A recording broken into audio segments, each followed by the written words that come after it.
It could be a very historic day. President-elect Joe Biden expected to announce he's nominating Janet Yellen to lead the Treasury. If confirmed, she would be the first woman to head that department in its 231-year history. Senior economics reporter Steve Leisman joins us now with more. Steve, good morning.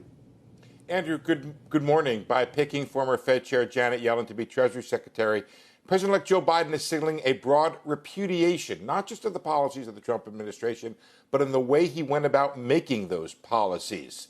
An important and often overlooked part of Yellen's impressive resume, including former Fed Chair, Vice Chair, and CEA Chair, is that Yellen was passed over by President Trump in 2018 when it came time to pick a new Fed Chair. What's more, Yellen, as a preeminent economist, would take office after an administration that demoted the chair of the Council of Economic Advisors from the cabinet has been criticized for chaotic policymaking. As of June of this year, in fact, the acting CEA chair, as far as we can tell, is also the only member of the Council of Economic Advisors. In addition, Yellen at the Fed was a strong advocate of working with international allies on economic issues. That makes Yellen's choice a signal that Biden plans a repudiation again of the go-it-alone strategy of the Trump administration. And while these are departures from the Trump administration, picking Yellen is also viewed as a centrist move. Stephen Stanley of Amherst-Pierpont writes, progressives had hoped to wield major influence in the next administration.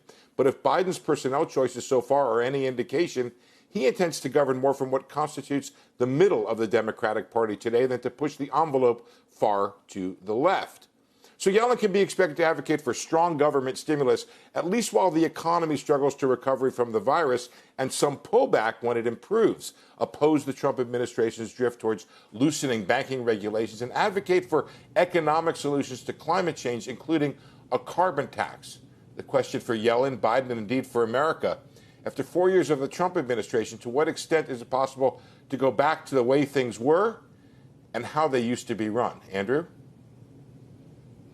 Steve, so my question to you is how surprised you are by the decision to appoint Janet Yellen in this role. I think when we had a little bit of crosstalk about a week ago, I had mentioned it offhand from a report, by the way, not in a mainstream newspaper, that Janet Yellen's name had emerged as the frontrunner.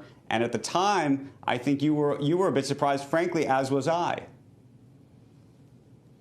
Yeah, I was, and I'll tell you why. I mean, Janet Yellen has given a lot to government service over the years. I mean, if you put up that resume again, she was continuously at the Fed from the Board of Governors from 2004 through 2018. She had previously worked with San Francisco Fed. She had a stint under the government, under the CEA chair. I wasn't sure that that's what she wanted to do in terms of her life. I mean, it's a lot of government service. I think it's amazing that she still wants to do it. And I think, as somebody said to me, the call from the president-elect that we need you to serve is a very powerful call. Whatever she wanted to do personally, and I don't have any knowledge of this, by myself, Andrew. I just thought that she had done a lot. I think she was enjoying what she had been doing. So the idea that she would come back into service was something that surprised me.